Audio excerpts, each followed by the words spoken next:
মাননীয় সদস্য মোহাম্মদ নওশাদ সিদ্দিকী।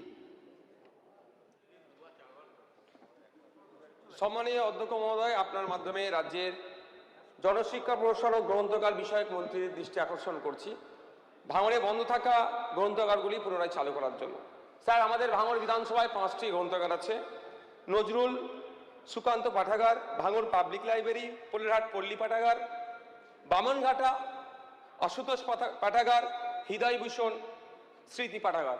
কিন্তু সেখানে পরিকাঠামো সংস্কারের অভাব, রক্ষণাবেক্ষণের অভাব এবং লাইব্রেরিয়ান না থাকার ফলে এই লাইব্রেরিগুলো বন্ধ হয়ে পড়ে আছে। স্যার, আমি নির্দিষ্টভাবে আবেদন করব স্থায়ী স্টাফে নিয়োগ করার জন্য, পরিকাঠামো উন্নততর করার জন্য এবং আধুনিক যুগের সাথে তাল মিলিয়ে ডিজিটাল পরিষেবা প্রদান করার সুব্যবস্থা করার জন্য। ধন্যবাদ স্যার। ধন্যবাদ।